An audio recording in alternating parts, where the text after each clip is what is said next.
Mes chers amis internautes, frères et sœurs en présentiel, aux premières heures de la résurrection de Jésus, il n'était pas question de la résurrection, mais de la disparition du corps de Jésus, parce que ce genre d'événement ne s'était encore jamais produit dans l'histoire. Une personne crucifiée qui ressuscite au troisième jour, même préparé et averti, mes bien-aimés, aucun des disciples de Jésus n'a cru à sa résurrection. C'est pourquoi le désespoir et la tristesse vont pousser les disciples d'Emmaüs à la défection ou à l'abandon. Frères et sœurs, la Bible déclare en Luc chapitre 24 verset 13 que ce même jour, c'est-à-dire le jour de la résurrection de Jésus, deux disciples se rendaient à un village appelé Emmaüs, éloigné de Jérusalem d'une douzaine de kilomètres. On souligne le verbe éloigné, mes chers amis internautes. Frères et sœurs, l'un des premiers réflexes d'une personne désespérée et abattue est l'isolement ou l'éloignement. Je m'isole des autres, mon frère, ma soeur, alors que la Bible dit qu'il est bon pour des frères et sœurs de demeurer ensemble. Mais l'un des premiers réflexes d'une personne désespérée et abattue est l'isolement ou l'éloignement. C'est le cas de ces deux disciples qui étaient en train de s'isoler des autres disciples en s'éloignant du lieu de l'accomplissement de la promesse de la résurrection qui était où? À Jérusalem. Mon frère, ma soeur, aller à Emmaüs, c'est quitter le ministère. Aller à Emmaüs, c'est abandonner le projet de Dieu pour repartir dans son propre projet. Aller à Emmaüs, c'est ne plus croire aux promesses de Jésus. Et lorsque vous ne croyez plus aux promesses de Jésus, vous allez croire aux mensonges du diable qui vous plongeront inévitablement dans le désespoir, la dépression, l'inquiétude, la tristesse,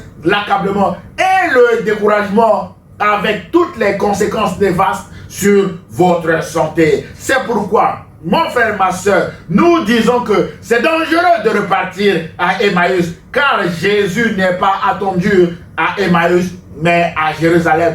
Mon frère, ma soeur, peut-être que vos circonstances actuelles vous laissent croire que vous êtes seul, que Jésus n'est plus avec vous, parce que Jésus est mort, parce que vous ne le voyez pas, parce que vous ne le sentez pas, mes bien-aimés dans le Seigneur, et que vous avez pris la décision de vous éloigner de vos frères et sœurs en Christ en repartant à Emmaüs, c'est-à-dire en repartant là où vous étiez avant, de vous éloigner de votre cellule de prière ou de vous éloigner de l'église qui est le lieu par excellence où vous pouvez trouver facilement le Seigneur Jésus. Car là où deux ou trois sont assemblés en son nom, il est au milieu d'eux, d'après Matthieu chapitre 18 verset 20. Si tel est votre cas, mon frère, ma soeur, Jésus vous invite à travers ce message à revenir à Jérusalem, qui est le lieu par excellence du rendez-vous de la résurrection. Jésus vous invite à revenir dans votre église. Jésus vous invite à revenir dans votre cellule de prière. Mais bien aimés dans le Seigneur, Psaume 133, il est bon pour les frères et sœurs de demeurer ensemble. Ne vous isolez pas, mes chers amis internautes. Mes chers amis, frères et sœurs, l'incrédulité est le fait de ne pas croire à une promesse ou à une parole donnée. L'incrédulité est l'ami intime du désespoir, parce que le désespoir est le fait de cesser d'espérer ou de douter d'une promesse ou d'une parole donnée. De ce fait, le désespoir est une décision parce que je décide de cesser d'espérer en fonction de mes propres calculs, en fonction de mes propres projections, en fonction, mes bien-aimés dans le Seigneur, de ce que je vois ou de ce que je ne vois pas. C'est ce que les disciples d'Emmaüs ont fait. Ils ont décidé de ne pas croire au discours des femmes revenues du tombeau en déclarant en Luc chapitre 24, versets 22 à 23 que il est vrai que, formule de restriction, quelques femmes d'entre nous nous ont fort étonnés. S'étant rendues de grand matin au sépulcre et n'ayant pas trouvé son corps, elles sont venues dire que des anges leur sont apparus et ont annoncé qu'il est vivant.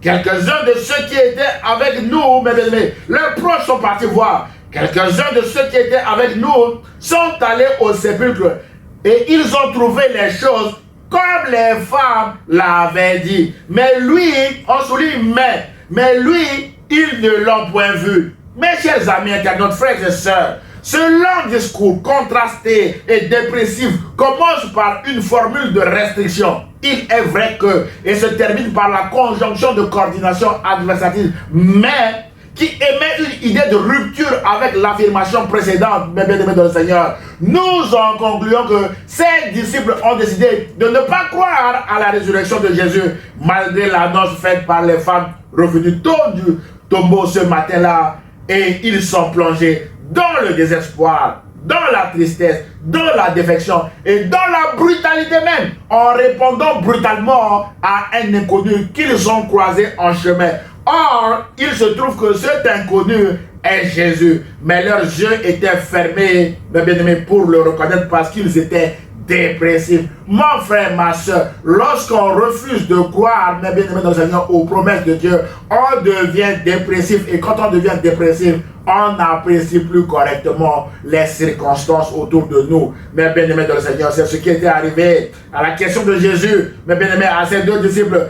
De quoi vous entretenez-vous en marchant pour que vous soyez triste? On souligne triste. Lorsqu'on est dépressif, lorsqu'on refuse de croire et qu'on devient dépressif, on est aussi triste, mes bien-aimés, c'est une sorte. L'un d'eux, nommé Cléopas, lui répondit que « Es-tu le seul qui, séjournant à Jérusalem, ne sache pas ce qui est arrivé ces jours-là » D'après Luc chapitre 24, verset 18, mes bien-aimés, la brutalité verbale est l'un des signes de la dépression. Mon frère, ma soeur, faisons attention. Lorsque nous refusons de croire aux promesses de Dieu, nous sombrons inévitablement dans la dépression avec toutes les conséquences, mes bien-aimés dans le Seigneur, la tristesse, l'agressivité et autres. Mon frère, ma soeur, c'est dangereux de refuser de croire aux paroles ou aux promesses de Jésus. Parce que si vous refusez de croire aux promesses de Jésus, qui sont des promesses d'espoir ou de vie, vous allez croire inévitablement aux mensonges du diable qui vont vous plonger dans la dépression, dans l'abattement, dans la tristesse, dans l'angoisse et dans l'inquiétude, mes chers amis internautes. Alors que Jésus-Christ vous dira que rien n'est impossible à Dieu, le diable vous fera croire, mais bien aimé dans le Seigneur, que ça ne marchera jamais, vous ne vous en sortirez jamais. Le diable va multiplier, mes bien-aimés, des mensonges. Et si vous refusez d'écouter, mes bien-aimés dans le Seigneur, la voix de Dieu, si vous refusez d'écouter les promesses de Dieu, vous allez sombrer dans l'angoisse, vous allez sombrer, mes bien-aimés, dans la dépression. C'est le cas des disciples d'Emmaüs. C'est pourquoi Proverbe 12, 25 déclare que l'inquiétude dans le cœur de l'homme peut l'abattre. Une femme aussi, l'inquiétude dans le cœur d'une femme peut l'abattre, mais une bonne parole réjouit le cœur. Et cette parole, mes bien-aimés, est Jésus-Christ, parce que Jésus est présenté en Jean, chapitre 1er, mes bien-aimés dans le Seigneur, comme étant la parole qui est venue nous donner la vie, mes chers amis internautes. Et parce que Christ vit, nous n'avons rien à craindre, car il est avec nous tous les jours, jusqu'à la fin du monde, d'après Matthieu chapitre 28, verset 20. Mon frère, ma soeur, l'incrédulité nourrit le désespoir, l'inquiétude, la tristesse, l'abattement, le découragement et pousse à l'abandon, alors que la foi en Jésus-Christ nourrit l'espoir, parce que Jésus est vivant et c'est lui qui va nous secourir au moment opportun, mes chers amis internautes. Et la foi vient de ce que l'on entend, et ce que l'on entend vient de la parole de Christ, mes bien-aimés. Alors, prenez la décision aujourd'hui même de croire aux promesses de Jésus et vous attendre à lui, mes chers amis internautes.